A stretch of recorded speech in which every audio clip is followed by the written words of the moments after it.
the whole class. With the summary part, you don't need to go into the text analysis. You don't need to give quotes.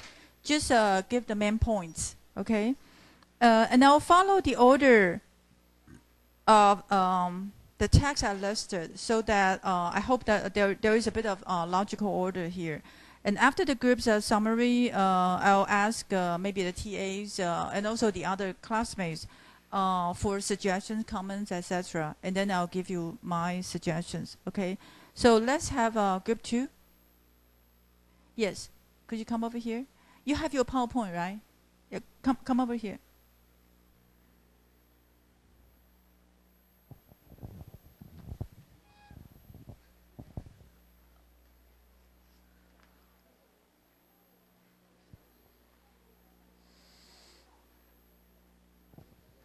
So I need to summarize our presentation.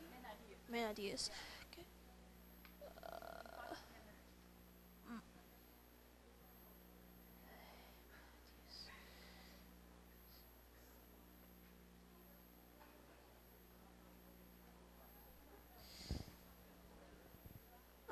So we are group 2, and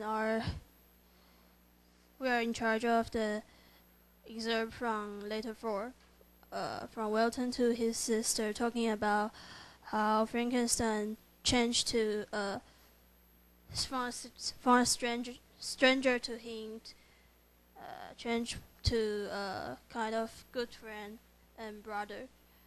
And the main issue we discuss is why does Welton admire Victor so much?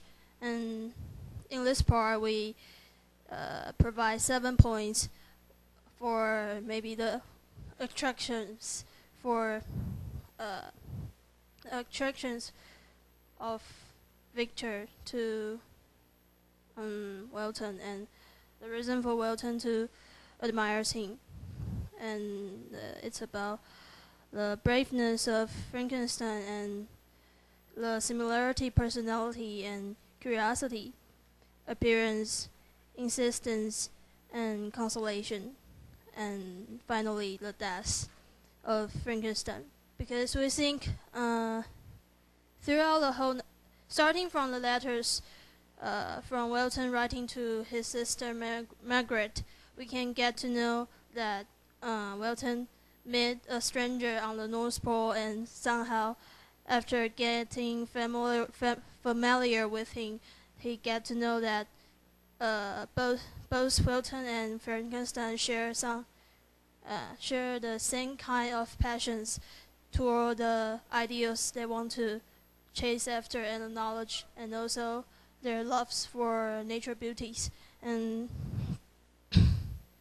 this point, the friendship and Welton as a weakness of Frankenstein's story, this point developed throughout the novel. And so we think from letter 4 we can get to know that since Welton started to view Frankenstein as a kind of important person to him, and so as Frankenstein wants to share his own story with Welton in order to maybe warning him not to be so excessive to what he will actually chasing after. So letter 4 is indeed an important changing point of both Welton and Frankenstein. And then since Frankenstein know the situation Welton was in, so then he decided to start telling his story to Welton in order to work like a warning, and also maybe kind of getting sympathized from another person. And at the end of the novel, we can also get to know that Frankenstein actually asked Welton to kill the monster if he meets him. Yes, so we can get to know that by reading this excerpt from letter 4, we can get to know that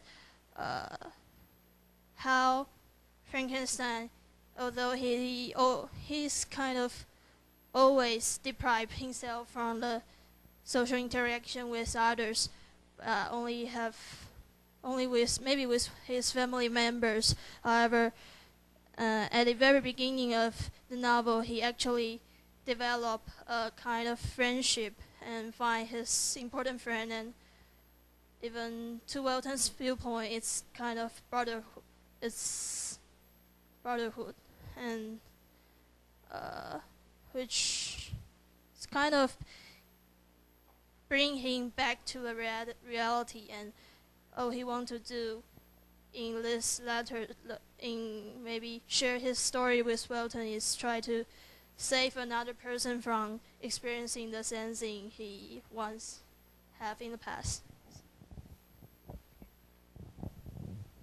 I'm the TA, so I'm supposed to respond to the group, okay? But I want to respond to both groups first. I think that overall, the two groups that I listened to did a very good job.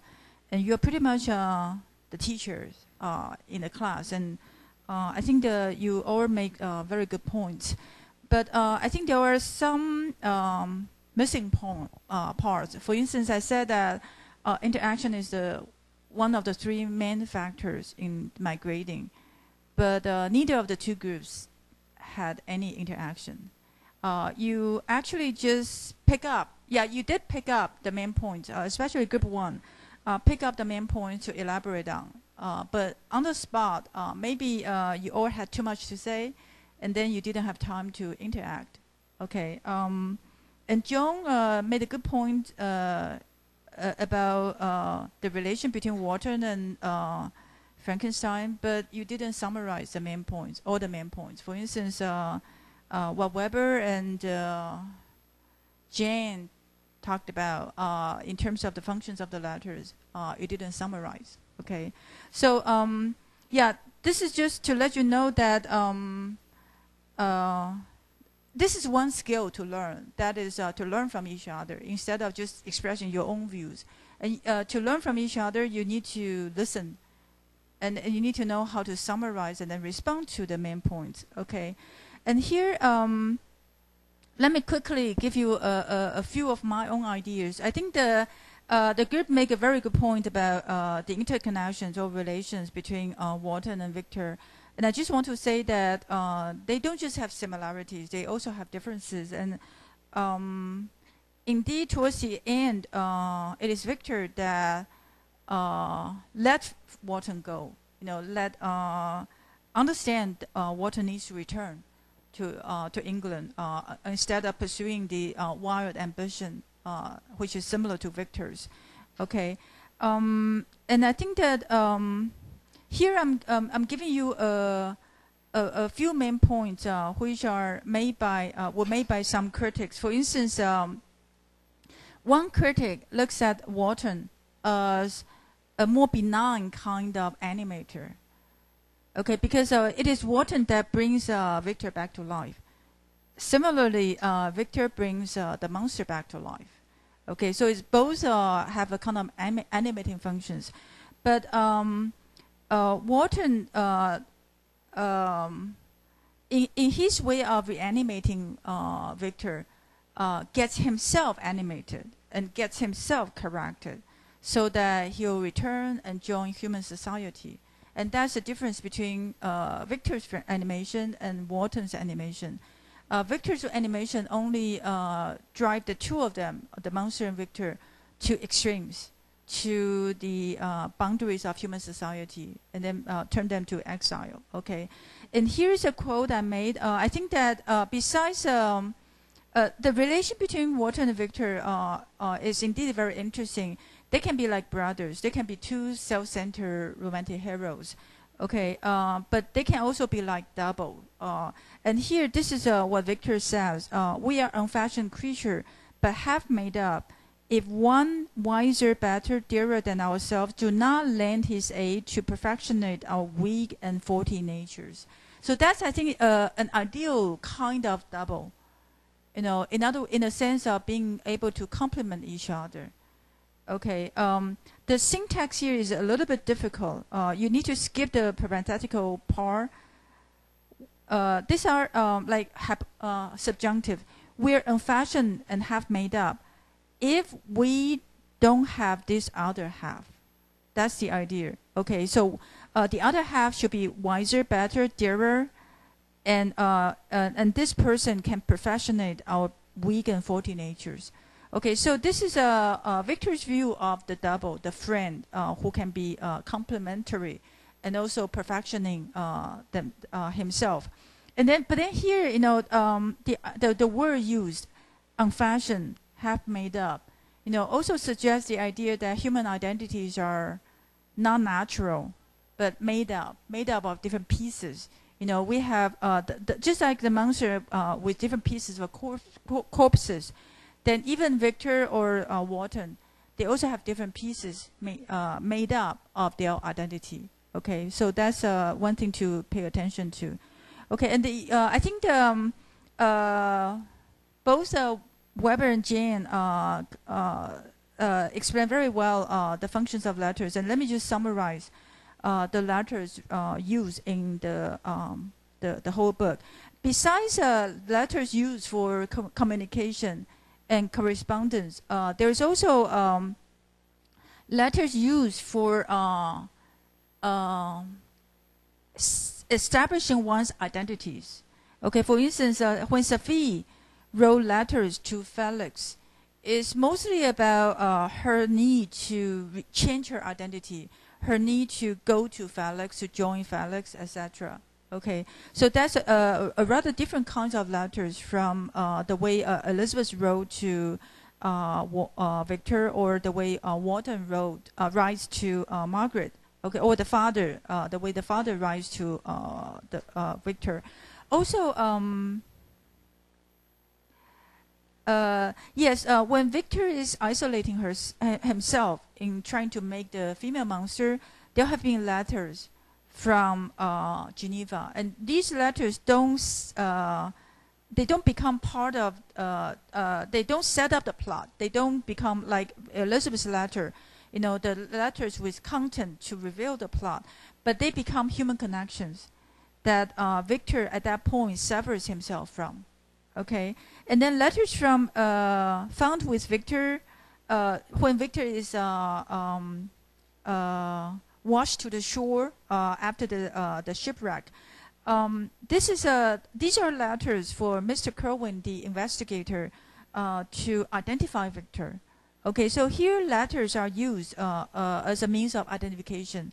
So letters are used for communication, for making human connections, for setting up the plot, but letters are used also for establishing human identities, human roles here. Okay?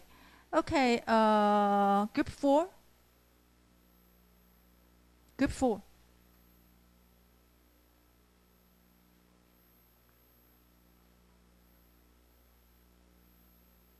Do you have a PowerPoint? No? Okay, good.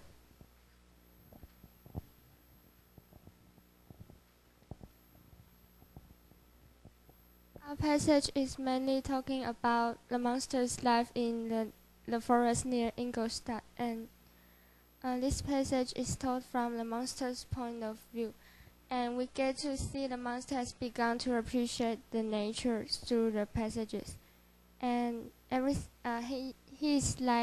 he's very innocent and vulnerable, like an infant.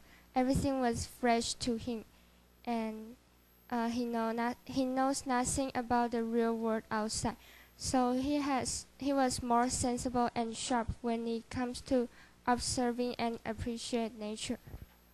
And we think Shelley is being a bit ironic here, because she uses the monster's ability of appreciating nature to criticize human getting more numb while growing older. And we separate the main issues to 3 parts. And the first one is the monster's point of view. From the monster's point of view, we think he's like a newborn baby, trying to absorb things, and he's curious about the nature.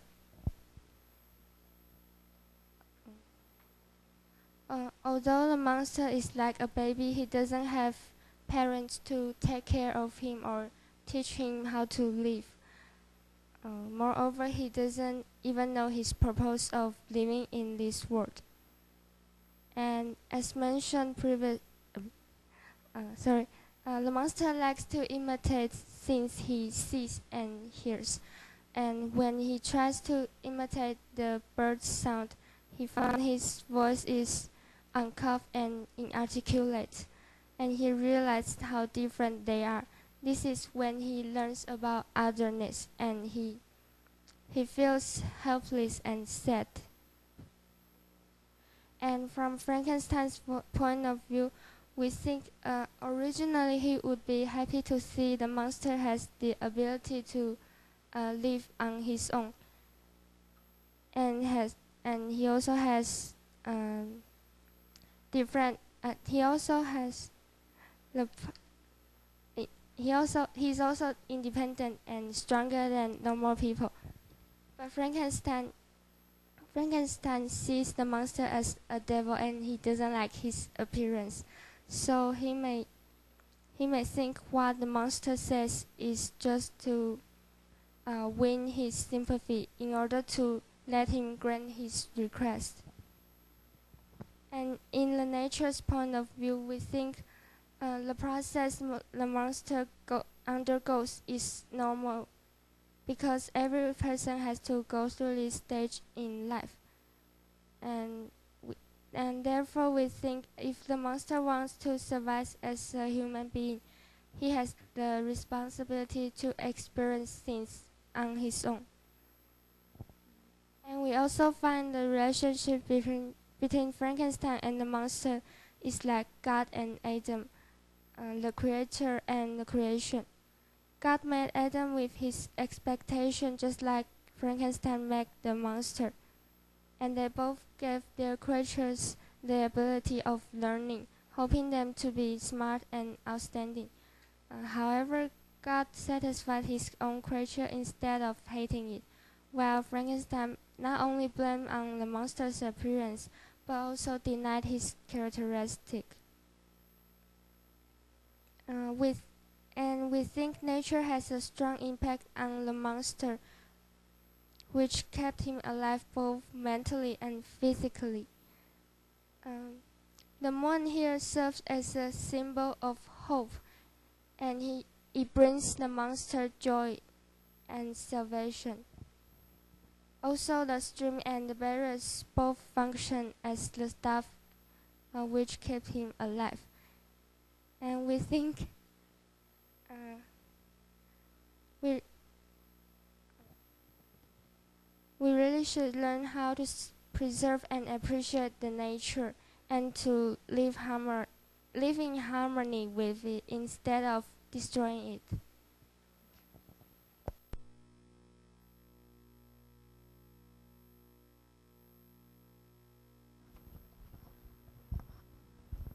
I was actually quite impressed. They argued basically that nature plays a nurturing role, and that basically the monster is like a baby who begins to learn his instincts and is able to distinguish his existence that is separate from nature when he perceives the moon. And they also talked about the symbolic meanings of the moon. I think they argued 3 points: that it's symbolic of hope, salvation, and enlightenment. But the part where they were talking about how they think sometimes the monster telling this to Victor is a way to persuade him into viewing him as a positive person, and to show that his innate nature is good. And I thought it was a bit extensive, like, interpretation, because I wasn't really sure how that was extremely relevant to the excerpt itself. But I thought it was very interesting, though. Yeah. Very interestingly, there were two different summaries. I mean, the one Eleanor gave and the one you gave. Oh, Ivana. Okay, sorry. The one Ivana gave and the one Daphne gave were quite different. I guess that's Eleanor. Yeah. Okay. I guess maybe a lot of you, a lot of us will need to again still practice the skills of summarizing, synthesizing the main points. Okay. About the monster's motivation in persuading Frankenstein. I guess you can look at it from two different perspectives. One is to say that he confides to his creator. He needs a companion. He needs to tell and tell the story of his growth for his creator to understand. So that's there is a need for sympathy. But then, indeed, it is also possible that he takes different tactics in approaching his creator. I think I have it. Well, later on I have it. One argument he made is that he is a kind person. He has improved a lot. He grows a lot. He learns a lot, etc. But then, on the other hand, he also appealed to Frankenstein's sense of justice. He said that if you are fair to the others, then you should be fair to me. I have the right to get a human companion, etc. So I guess the monster is so intelligent that he doesn't just try to win the sympathy, because sympathy can die. And then he approaches Frankenstein both on the level of emotion and on the level of reason, so that Frankenstein can be persuaded. Okay, and I agree with the group that indeed maybe we can the monster should thank Frankenstein for bringing him into being and making him one person who knows how to learn. Okay. But I also think that unlike the natural babies, this monster, he has to also learn about being rejected. Actually his first experience with the human beings is being rejected. The first time he meets the old man in the hut, the shepherd in the hut, the shepherd runs away, and then the villagers attacked him. Okay, so the first two experiences he had of human beings are all being rejection. And later on, he's also rejected by Williams, and he's rejected by another person, passerby, who sees him rescuing the girl. And I think that person shoot him with a gun, etc. So he does experience a lot of rejection, and that kind of explains the sense of hatred he has in his mind. Yeah. Okay, let's move on. Oh, the other thing, there's no extension, right, from this group? No creative revision? Or, yeah, they talk about relevance. They talk about how since nature is a natural source of learning, then we should try to preserve nature. But there's no creative revision or extension, right? Okay, okay. Okay, group 5.